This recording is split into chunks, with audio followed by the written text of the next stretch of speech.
الحمدللہ رب العالمین والعاقبۃ للمتقین والصلاة والسلام علی سید الانبیاء والمرسلین وعلی آلہ واصحابہ اجمعین اما بعد اعوذ باللہ من الشیطان الرجیم بسم اللہ الرحمن الرحیم ذرہم یأکلوا ویتمتعوا ویلہہم الامل فسوف یعلمون صدق اللہ العظیم اللہم صلی علی سیدنا و مولانا محمد معدن الجود والکرم وآلہ وصحبہ وبارک وسلم الصلاة والسلام علیک یا سیدی یا رسول اللہ وعلی آلک واصحابک یا سیدی یا حبیب اللہ۔ حمد و صلاۃ کے بعد اللہ تبارک و تعالیٰ نے قرآن مجید میں ارشاد فرمایا کفار کے بارے میں، فرمایا ذرہم یأکلوا ویتمتعوا، آپ ان کو چھوڑ دیں کھانے کے لیے اور دنیاوی فائدہ اٹھانے کے لیے، ویلہہم الامل، اور انہیں ان کی امیدوں میں مشغول رہنے دیں، فسوف یعلمون، یہ ان قریب جان جائیں گے۔ کھانا پینا، برتنا، لمبی چوڑی امیدیں باندھنا، اس میں ہی ان کو مشغول رہنے دیں۔ اسلام لمبی امیدیں بنانے سے یا مستقبل کی منصوبہ بندی کرنے سے انسان کو منع نہیں کرتا۔ اپنے بچوں کے لیے، آنے والے وقت کے لیے اچھی منصوبہ بندی کرے۔ نبی اکرم صلی اللہ تعالیٰ علیہ وآلہ وسلم نے حدیبیہ میں صلح کی تھی تو ایک سال کی امید بھی دلائی تھی کہ اگلے سال ہم عمرہ کریں گے۔ نبی اکرم صلی اللہ تعالیٰ علیہ وآلہ وسلم نے منصوبہ بندی فرمائی، صحابہ کرام علیہم رضوان کو اجازتیں عطا فرمائیں۔ صحابہ کرام علیہم رضوان میں سے بڑی جلیل القدر شخصیات تھیں جو کوشش کرتی تھیں، منصوبہ بندی کرتی تھیں،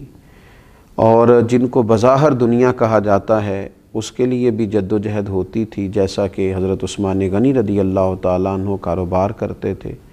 حضرت عبد الرحمن ابن عوف رضی اللہ تعالیٰ عنہ کاروبار کرتے تھے، منصوبہ بندی کرتے تھے، لیکن ظاہری طور پر تو یہ لگ رہا تھا کہ وہ کاروبار کرتے ہیں، لیکن دراصل تو وہ جو کماتے تھے وہ دین اسلام کی خدمت کے لیے کمایا کرتے تھے، اللہ تعالیٰ کے بندوں پر خرچ کرنے کے لیے کمایا کرتے تھے۔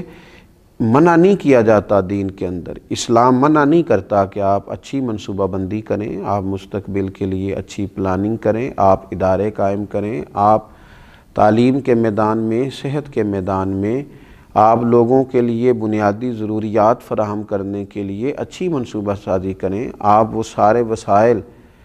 جس کی دین کے اندر اجازت اور گنجائش ہے اور جس کا انسانوں کو فائدہ ہو سکتا ہے اور انسان جن سے فائدہ حاصل کر سکتا ہے وہ سارے کام کریں، دین منع نہیں کرتا۔ لیکن فقط دنیا میں گر جانا اور منصوبہ بندی جتنی بھی کرنا، امیدیں جتنی بھی وابستہ کرنا، پلاننگ جتنی بھی کرنا،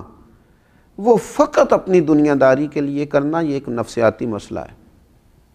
یہ روحانی بیماری ہے۔ میں دنیا کیسے اکٹھی کر سکتا ہوں، میں لوگوں میں مشہور کیسے ہو سکتا ہوں، میں پیسے کیسے جمع کر سکتا ہوں، آنے والے وقت میں میں کس طرح لوگوں کے بیچ رہ کے ان پر حکومت کر سکتا ہوں، یہ نفسیاتی الجھن ہے، یہ بندے کو پوری طرح الجھا دیتی ہے، انسان کمزور پڑ جاتا ہے۔ انسان منصوبہ بندی کرے مستقبل کی اچھی نیتوں کے ساتھ، لوگوں کے فائدے کے لیے، لیکن ایک بات کا وہ ضرور خیال رکھے کہ وہ دنیا سے جانے والا ہے، اسے رب کی بارگاہ میں پیش ہونا ہے، اسے کچھ منصوبہ بندی، کچھ کوششیں، کچھ کاوشیں اپنی قبر کے لیے، اپنی آخرت کے لیے، قیامت کے امتحان کے لیے، اللہ تعالیٰ کی بارگاہ میں کھڑے ہونے کے لیے بھی کرنی چاہیے۔ وہ سارا کچھ، جتنا کچھ بھی اللہ نے اسے صلاحیت دی ہے، اگر وہ اپنی ساری صلاحیتیں فقط دنیا داری میں ہی لگا دے گا اور سارے کام صرف اور صرف اپنی چند روزہ عارضی زندگی ہی کے لیے کرے گا تو یہ مومن کی شان نہیں، یہ مومن کا مزاج نہیں، یہ رسول اللہ صلی اللہ تعالیٰ علیہ وآلہ وسلم کا دیا ہوا پیغام محبت نہیں۔ تو لمبی لمبی امیدیں لگا لینا، لمبا پروگرام کرنا، صرف دنیا داری کے لیے ہی سارے لمبے منصوبے بنانا، دین نے اس کو پسند نہیں کیا۔ میرے نبی اکرم صلی اللہ تعالیٰ علیہ وآلہ وسلم نے فرمایا 4 چیزیں بدبختی کی علامت ہیں۔ ایک تو فرمایا کہ آنکھوں کا خشک ہو جانا کبھی بھی اللہ کے خوف سے ان میں آنسوؤں کا نہ آنا بدبختی کی علامت ہے۔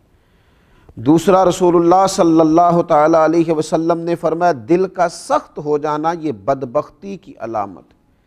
کہ تیرے دل میں کسی کے لیے درد نہ ہو، تیرا دل کسی کے لیے نرم نہ ہو، تیری طبیعت میں کبھی کسی بندے کے لیے ہمدردی پیدا نہ ہو، یہ بدبختی کی علامت ہے۔ اور تیسرے نمبر پر نبی پاک صلی اللہ تعالیٰ علیہ وسلم نے فرمایا دنیا کی ہرس میں لگ جانا، لالچ پیدا کر لینا، ہوس پیدا کر لینا، میں کیسے کو زیادہ سے زیادہ مال اکٹھا کر سکتا ہوں، یہ بدبختی کی علامت۔ یہ دیکھیے یہ کس طرح کے روحانی امراض ہیں جو بندوں کو جکڑ لیتے ہیں اور ان کی روحانی زندگی کو برباد کرتے ہیں۔ چوتھے نمبر پر میرے نبی پاک صلی اللہ تعالیٰ علیہ وآلہ وسلم نے فرمایا لمبی امیدیں وابستہ کرنا بدبختی کی علامت۔ تو دنیا کے لیے مال جمع کر، دنیا کے لیے اسباب پیدا کر، تو دنیا کے لیے کوشش کر، پر یہ بھی تو دیکھنا تو نے دنیا میں رہنا کتنا عرصہ،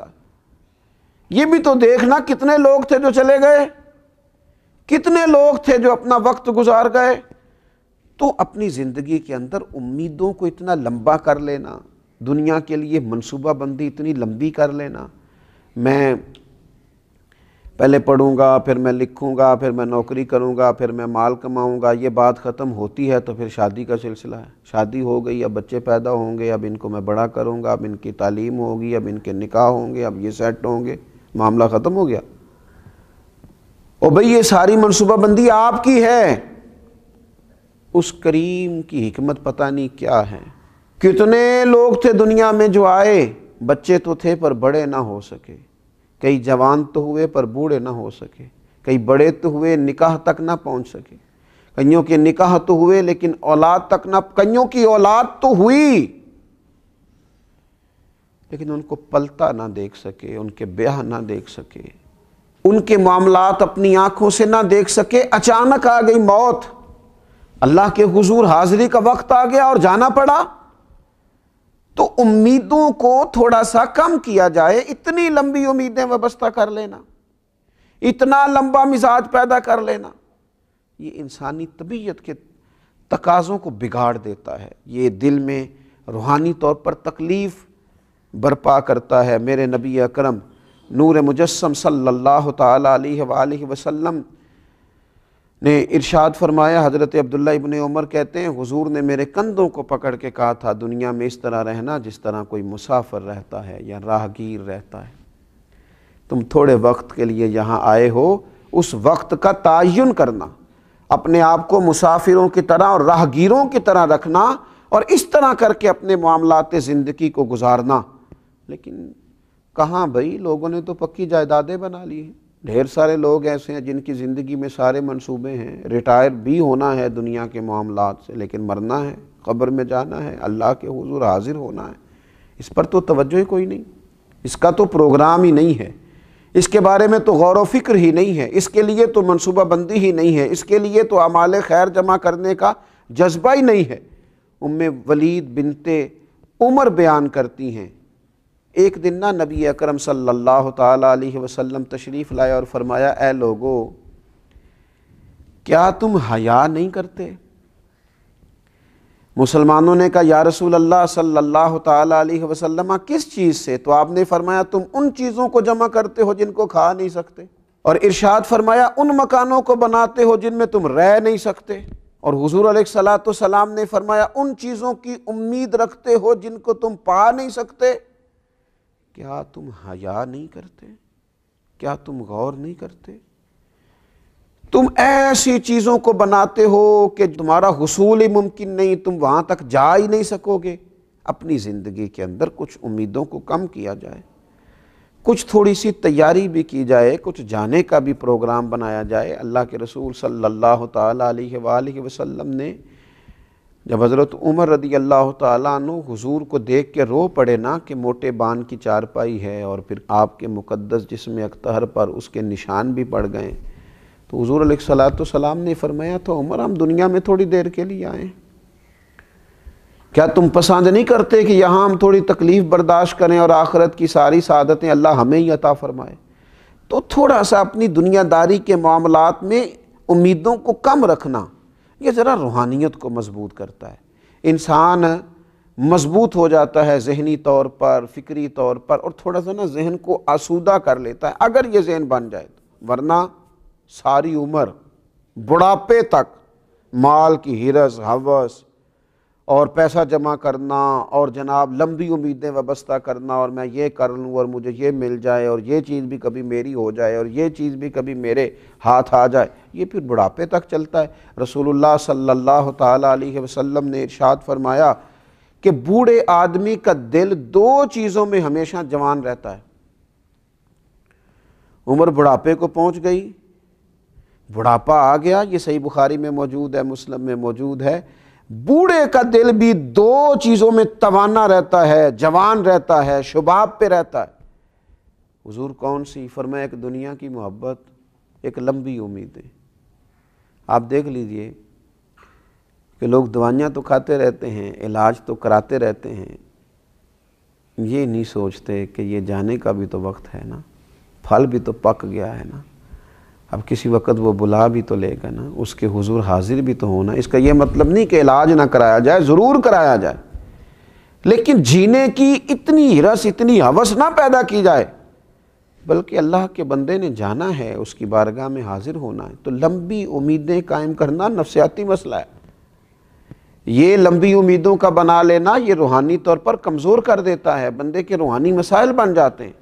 اللہ تبارک و تعالی ہمیں اتنی ہی دنیا داری عطا کرے جتنی ہمارے حق میں بہتر ہے۔ اللہ تبارک و تعالی ہمیں صبر کی دولت عطا کرے، اللہ ہمیں قناعت کی توفیق عطا کرے، اللہ تعالی ہمیں اپنے فیصلوں پر راضی رہنے کی ہمت نصیب کرے۔ اللہ تبارک و تعالی ہمارے دلوں میں وہ جذبات پیدا کرے کہ جن جذبات کے ساتھ ہم اپنے رب کریم کو راضی کر سکیں۔ ایسی خواہشات ہی ہمارے دلوں میں نہ آئیں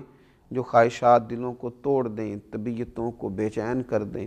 جو ایسی خواہشات ہوں جن کے پیچھے لگ کے ہمارے دل روحانیت سے نکل جائیں، اللہ تبارک و تعالیٰ کی محبت سے خدا نہ کرے دور ہو جائیں۔ اللہ تبارک و تعالیٰ اپنی رحمت ہم سب کے شامل حال فرمائے۔ وما علینا الا البلاغ۔